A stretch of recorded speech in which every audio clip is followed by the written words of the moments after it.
Science and Mysticism, in Praise of Spiritual Wonder, by Sir Arthur Eddington. A defense of the mystic might run something like this. We have acknowledged that the entities of physics can from their very nature form only a partial aspect of the reality. How are we to deal with the other part? It cannot be said that that other part concerns us less than the physical entities. Feelings, purpose, values make up our consciousness as much as sense impressions. We follow up the sense impressions and find that they lead into an external world discussed by science. We follow up the other elements of our being and find that they lead, not into a world of space and time, but surely somewhere. If you take the view that the whole of consciousness is reflected in the dance of electrons in the brain, so that each emotion is a separate figure of the dance, then all features of consciousness alike lead into the external world of physics. But I assume that you have followed me in rejecting this view, and that you agree that consciousness as a whole is greater than those quasi-metrical aspects of it which are abstracted to compose the physical brain. We have then to deal with those parts of our being unamenable to metrical specification that do not make contact, jut out, as it were, into space and time. By dealing with them, I do not mean make scientific inquiry into them. The first step is to give acknowledged status to the crude conceptions in which the mind invests them, similar to the status of those crude conceptions which constitute the familiar material world. Our conception of the familiar table was an illusion, but if some prophetic voice had warned us that it was an illusion, and therefore we had not troubled to investigate further, we should never have found the scientific table. To reach the reality of the table, we need to be endowed with sense organs to weave images and illusions about it. And so it seems to me that the first step in a broader revelation to man must be the awakening of image building in connection with the higher faculties of his nature, so that these are no longer blind alleys, but open out into a spiritual world. A world partly of illusion, no doubt, but in which he lives no less than in the world, also of illusion revealed by the senses. The mystic, if haled before a tribunal of scientists, might perhaps end his defense on this note. He would say, the familiar material world of everyday conception, though lacking somewhat in scientific truth, is good enough to live in. In fact, the scientific world of pointer readings would be an impossible sort of place to inhabit. It is a symbolic world, and the only thing that could live comfortably in it would be a symbol. But I am not a symbol. I am compounded of that mental activity which is from your point of view a nest of illusion, so that to accord with my own nature I have to transform even the world explored by my senses. But I am not merely made up of senses. The rest of my nature has to live and grow. I have to render account of that environment into which it has its outlet. My conception of my spiritual environment is not to be compared with your scientific world of pointer readings. It is an everyday world to be compared with the material world of familiar experience. I claim it as no more real and no less real than that. Primarily, it is not a world to be analyzed, but a world to be lived in. Granted that this takes us outside the sphere of exact knowledge, and that it is difficult to imagine that anything corresponding to exact science will ever be applicable to this part of our environment, the mystic is unrepentant. Because we are unable to render exact account of our environment, it does not follow that it would be better to pretend that we live in a vacuum. If the defense may be considered to have held good against the first onslaught, perhaps the next stage of the attack will be an easy tolerance. Very well, have it your own way. It is a harmless sort of belief, not like a more dogmatic theology. You want a sort of spiritual playground for those queer tendencies in man's nature, which sometimes take possession of him. Run away and play then, but do not bother the serious people who are making the world go round. The challenge now comes not from the scientific materialism which professes to seek a natural explanation of spiritual power, but from the deadlier moral materialism which despises it. Few deliberately hold the philosophy that the forces of progress are related only to the material side of our environment, but few can claim that they are not more or less under its sway. We must not interrupt the practical men. These busy moulders of history carrying us at ever-increasing pace towards our destiny as an ant-heap of humanity infesting the earth. But is it true in history that material forces have been the most potent factors? Call it of God, of the devil, fanaticism, unreason, but do not underrate the power of the mystic. Mysticism may be fought as error or believed as inspired, but it is no matter for easy tolerance. We are the music makers, and we are the dreamers of dreams, wandering by lone sea breakers, and sitting by desolate streams, world losers and world forsakers, on whom the pale moon gleams. Yet we are the movers and shakers of the world forever, it seems. Reality and mysticism. But a defense before the scientists may not be a defense to our own self-questionings. We are haunted by the word reality.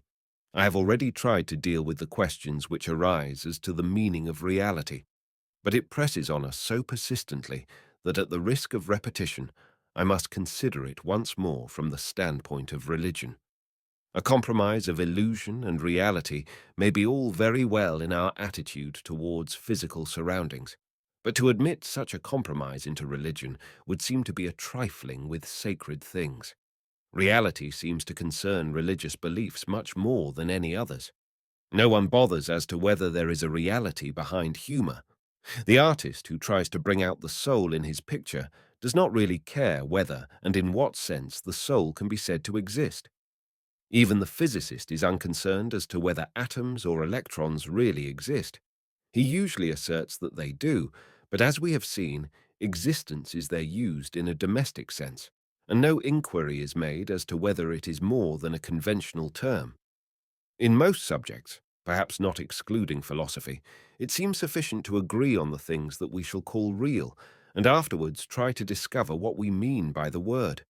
And so it comes about that religion seems to be the one field of inquiry in which the question of reality and existence is treated as of serious and vital importance. But it is difficult to see how such an inquiry can be profitable.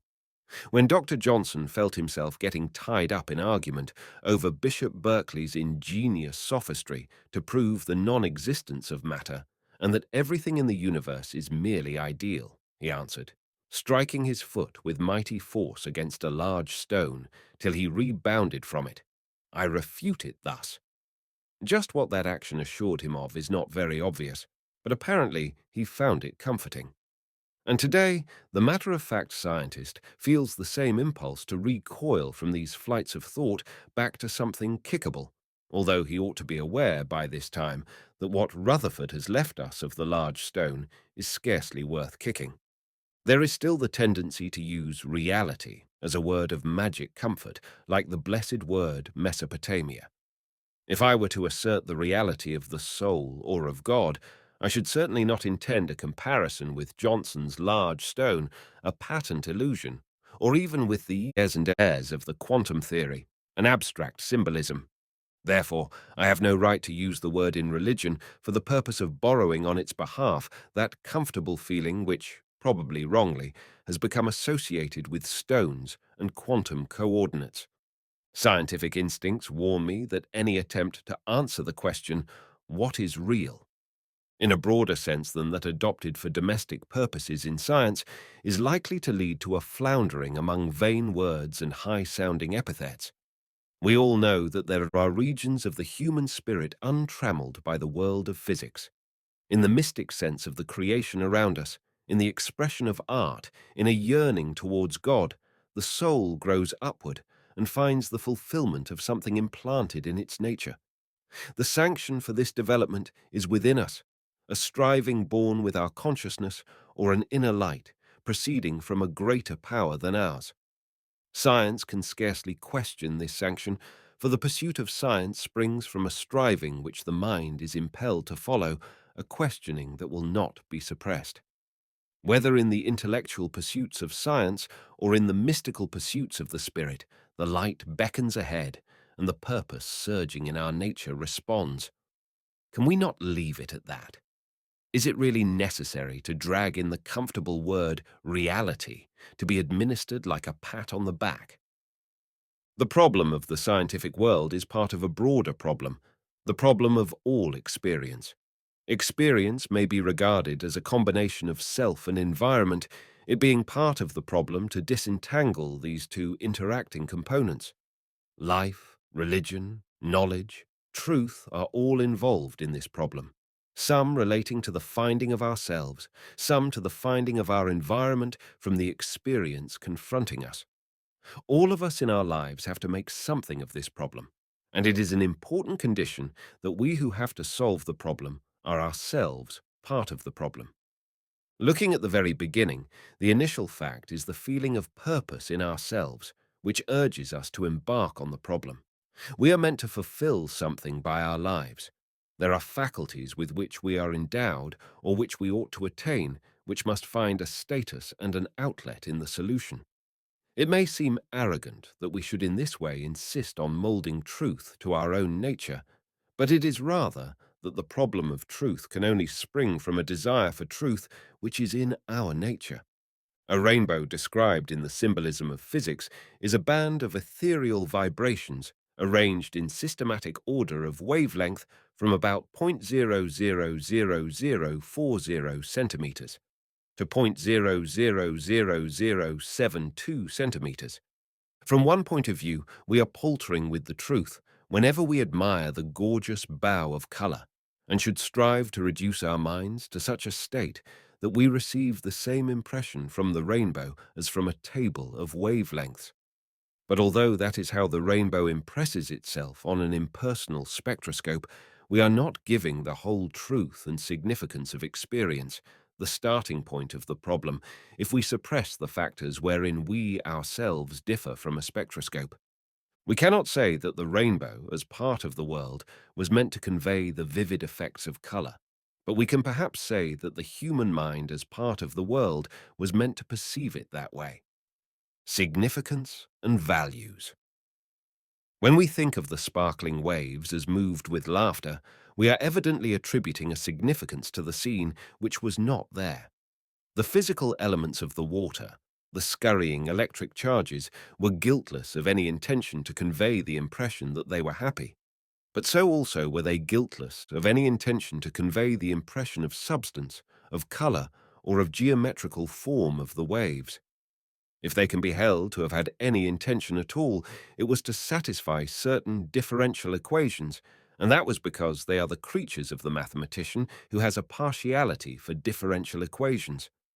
The physical no less than the mystical significance of the scene is not there. It is here, in the mind. What we make of the world must be largely dependent on the sense organs that we happen to possess. How the world must have changed since man came to rely on his eyes rather than his nose. You are alone on the mountains wrapped in a great silence, but equip yourself with an extra artificial sense organ and lo, the ether is hideous with the blare of the Savoy bands. Or, the isle is full of noises, sounds and sweet airs that give delight and hurt not. Sometimes 1,000 twangling instruments will hum about mine ears, and sometimes voices. So far as broader characteristics are concerned, we see in nature what we look for or are equipped to look for. Of course, I do not mean that we can arrange the details of the scene, but by the light and shade of our values, we can bring out things that shall have the broad characteristics we esteem. In this sense, the value placed on permanence creates the world of apparent substance. In this sense, perhaps, the God within creates the God in nature. But no complete view can be obtained so long as we separate our consciousness from the world of which it is a part.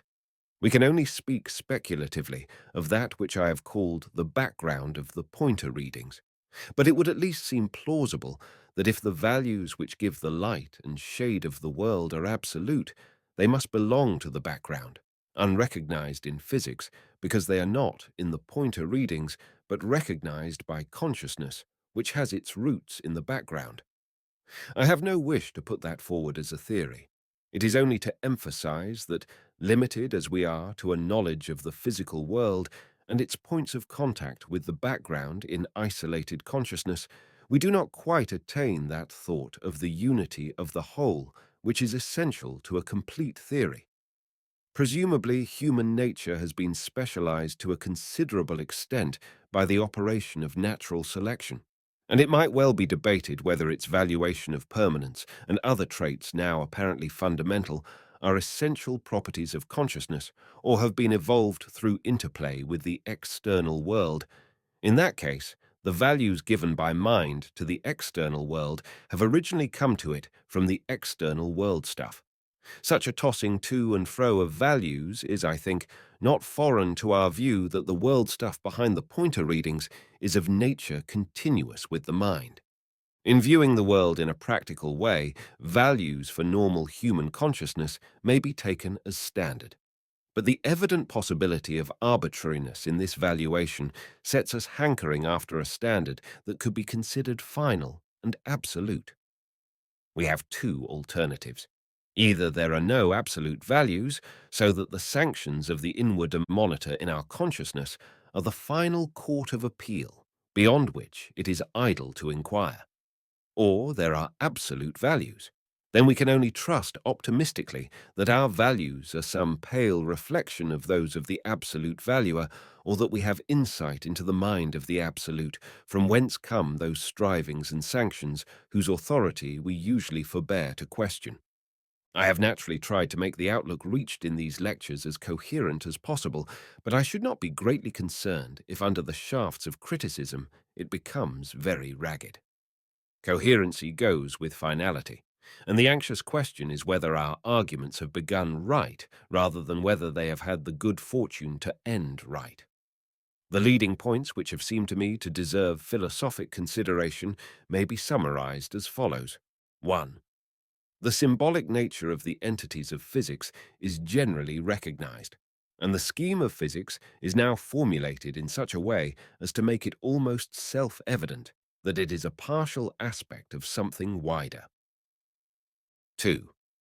Strict causality is abandoned in the material world. Our ideas of the controlling laws are in process of reconstruction, and it is not possible to predict what kind of form they will ultimately take. But all the indications are that strict causality has dropped out permanently. This relieves the former necessity of supposing that mind is subject to deterministic law, or alternatively, that it can suspend deterministic law in the material world. 3. Recognizing that the physical world is entirely abstract and without actuality apart from its linkage to consciousness, we restore consciousness to the fundamental position instead of representing it as an inessential complication occasionally found in the midst of inorganic nature at a late stage of evolutionary history. 4. The sanction for correlating a real physical world to certain feelings of which we are conscious does not seem to differ in any essential respect from the sanction for correlating a spiritual domain to another side of our personality. It is not suggested that there is anything new in this philosophy. In particular, the essence of the first point has been urged by many writers, and has no doubt won individual assent from many scientists before the recent revolutions of physical theory. But it places a somewhat different complexion on the matter when this is not merely a philosophic doctrine to which intellectual assent might be given, but has become part of the scientific attitude of the day, illustrated in detail in the current scheme of physics. Conviction. Through 14 chapters, you have followed with me the scientific approach to knowledge. I have given the philosophical reflections as they have naturally arisen from the current scientific conclusions, I hope without distorting them for theological ends. In the present chapter, the standpoint has no longer been predominantly scientific. I started from that part of our experience, which is not within the scope of a scientific survey, or at least is such that the methods of physical science would miss the significance that we consider it essential to attribute to it. The starting point of belief in mystical religion is a conviction of significance, or, as I have called it earlier, the sanction of a striving in the consciousness. This must be emphasized because appeal to intuitive conviction of this kind has been the foundation of religion through all ages, and I do not wish to give the impression that we have now found something new and more scientific to substitute. I repudiate the idea of proving the distinctive beliefs of religion either from the data of physical science or by the methods of physical science. Presupposing a mystical religion based not on science, but rightly or wrongly on a self-known experience accepted as fundamental, we can proceed to discuss the various criticisms which science might bring against it, or the possible conflict with scientific views of the nature of experience, equally originating from self-known data. It is necessary to examine further the nature of the conviction from which religion arises. Otherwise, we may seem to be countenancing a blind rejection of reason as a guide to truth. There is a hiatus in reasoning, we must admit, but it is scarcely to be described as a rejection of reasoning. There is just the same hiatus in reasoning about the physical world if we go back far enough.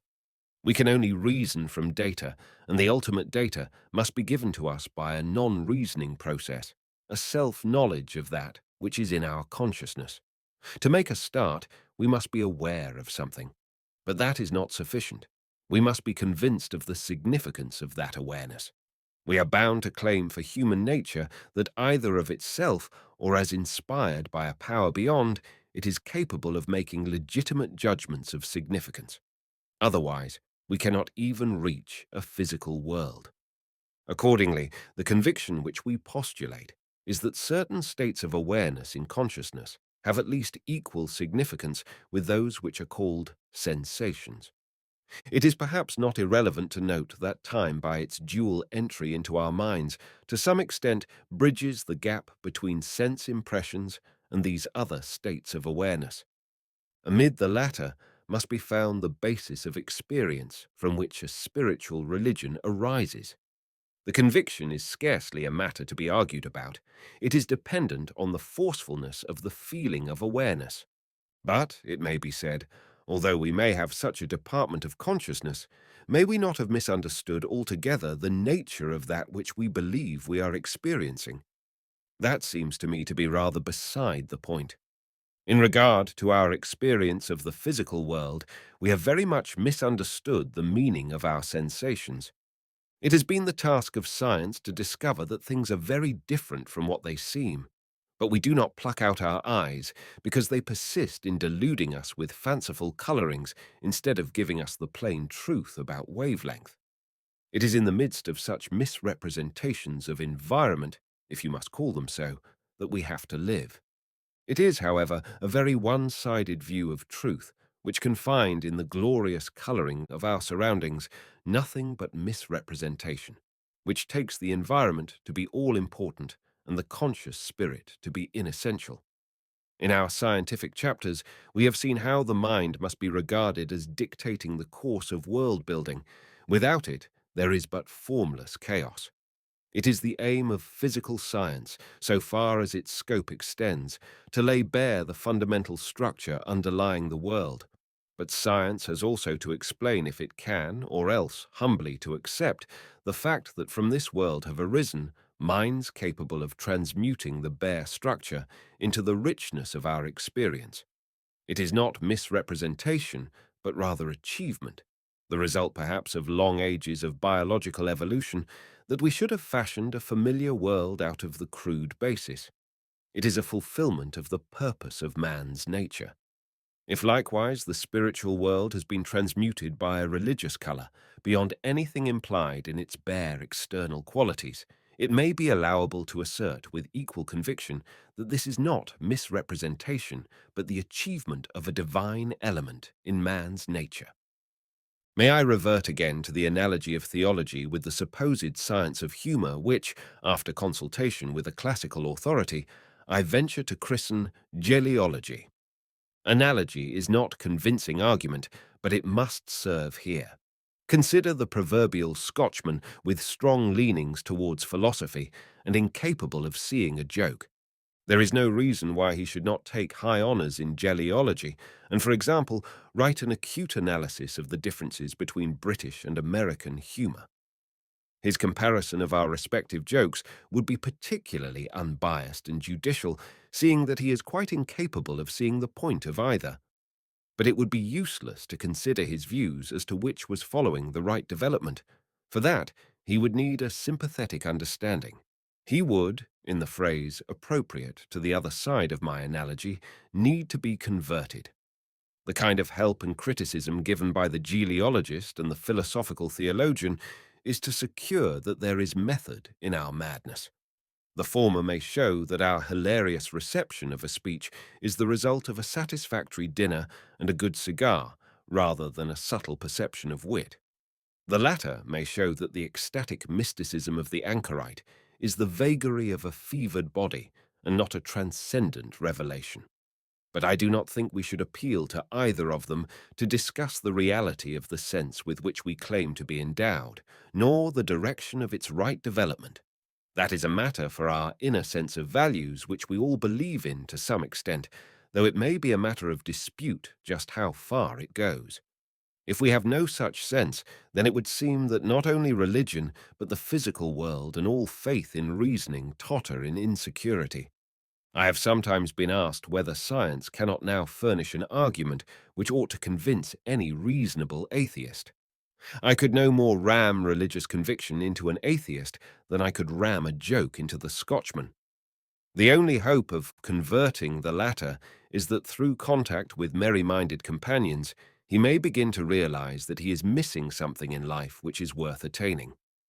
Probably in the recesses of his solemn mind there exists inhibited the seed of humor, awaiting an awakening by such an impulse. The same advice would seem to apply to the propagation of religion.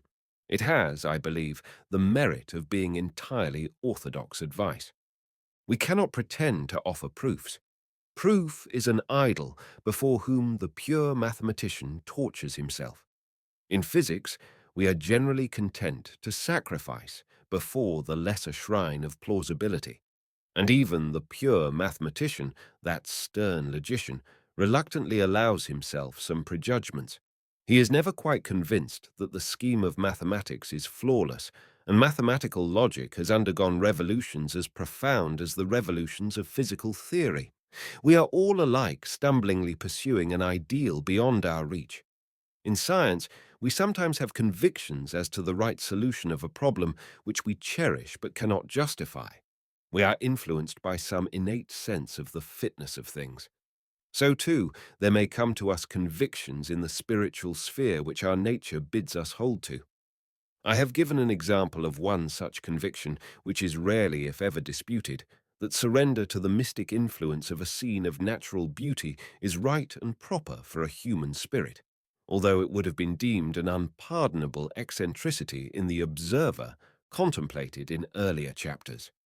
Religious conviction is often described in somewhat analogous terms as a surrender. It is not to be enforced by argument on those who do not feel its claim in their own nature. I think it is inevitable that these convictions should emphasize a personal aspect of what we are trying to grasp.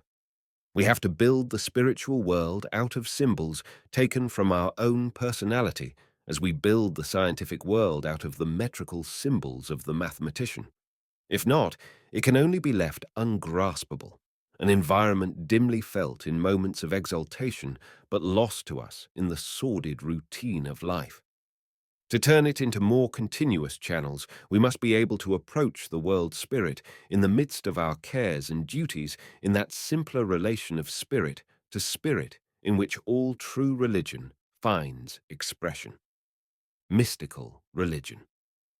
We have seen that the cyclic scheme of physics presupposes a background outside the scope of its investigations. In this background, we must find first our own personality, and then, perhaps, a greater personality. The idea of a universal mind or logos would be, I think, a fairly plausible inference from the present state of scientific theory. At least it is in harmony with it. But if so, all that our inquiry justifies us in asserting is a purely colorless pantheism. Science cannot tell whether the world spirit is good or evil, and its halting argument for the existence of a god might equally well be turned into an argument for the existence of a devil. I think that that is an example of the limitation of physical schemes that has troubled us before, namely, that in all such schemes opposites are represented by plus and Past and future, cause and effect, are represented in this inadequate way. One of the greatest puzzles of science is to discover why protons and electrons are not simply the opposites of one another, although our whole conception of electric charge requires that positive and negative electricity should be related like plus and. The direction of time's arrow could only be determined by that incongruous mixture of theology and statistics known as the second law of thermodynamics. Or, to be more explicit, the direction of the arrow could be determined by statistical rules, but its significance as a governing fact, making sense of the world, could only be deduced on teleological assumptions. If physics cannot determine which way up its own world ought to be regarded, there is not much hope of guidance from it as to ethical orientation. We trust to some inward sense of fitness when we orient the physical world with the future on top, and likewise we must trust to some inner monitor when we orient the spiritual world with the good on top. Granted that physical science has limited its scope so as to leave a background which we are at liberty to, or even invited to, fill with a reality of spiritual import, we have yet to face the most difficult criticism from science. Here, says science, I have left a domain in which I shall not interfere. I grant that you have some kind of avenue to it through the self-knowledge of consciousness, so that it is not necessarily a domain of pure agnosticism. But how are you going to deal with this domain? Have you any system of inference from mystic experience comparable to the system by which science develops a knowledge of the outside world? I do not insist on your employing my method, which I acknowledge is inapplicable, but you ought to have some defensible method. The alleged basis of experience may possibly be valid, but have I any reason to regard the religious interpretation currently given to it as anything more than muddle-headed romancing? The question is almost beyond my scope. I can only acknowledge its pertinency. Although I have chosen the lightest task by considering only mystical religion, and I have no impulse to defend any other, I am not competent to give an answer which shall be anything like complete.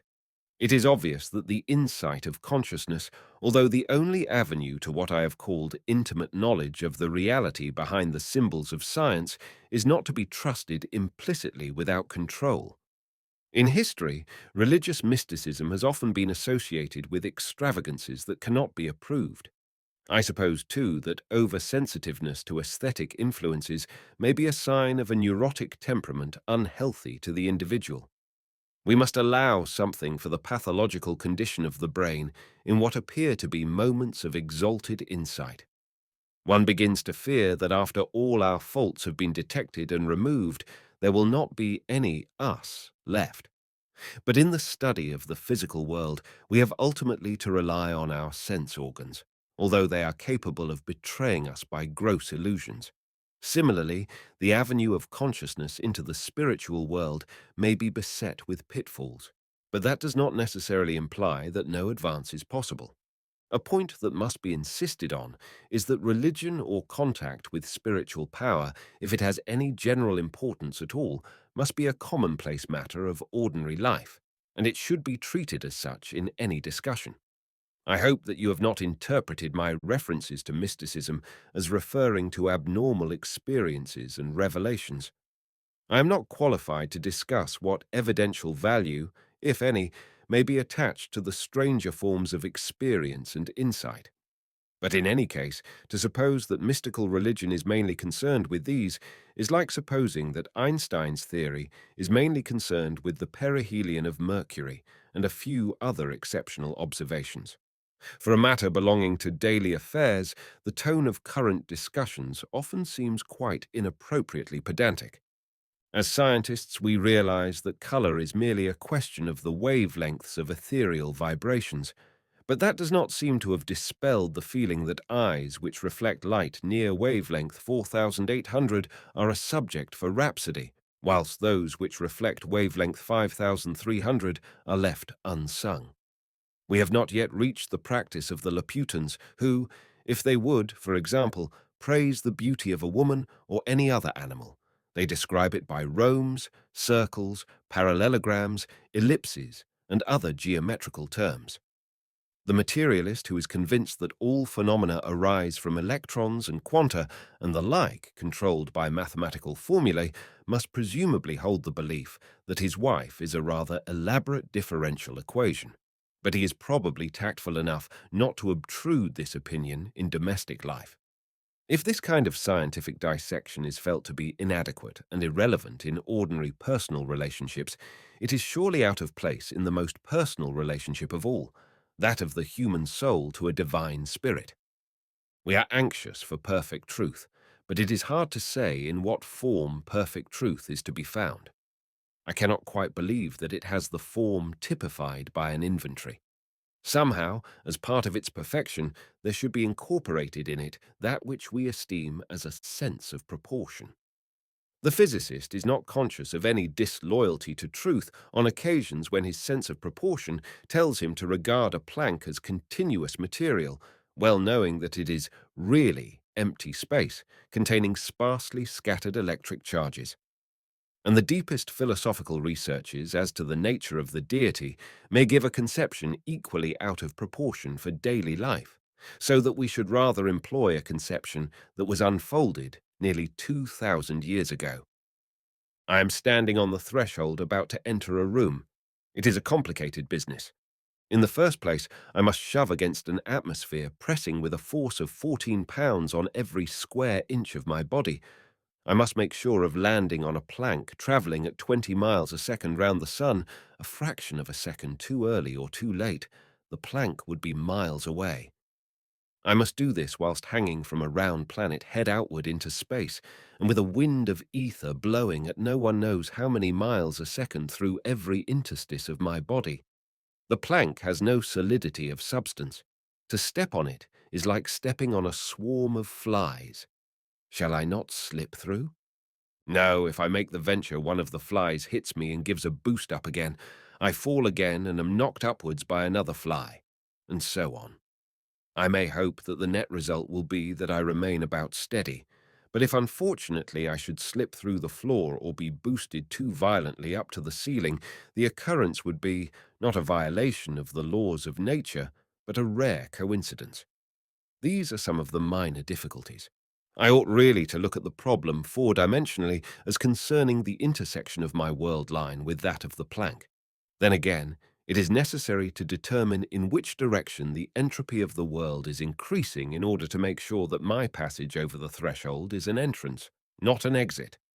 Verily, it is easier for a camel to pass through the eye of a needle than for a scientific man to pass through a door. And whether the door be barn door or church door, it might be wiser that he should consent to be an ordinary man and walk in rather than wait till all the difficulties involved in a really scientific ingress are resolved.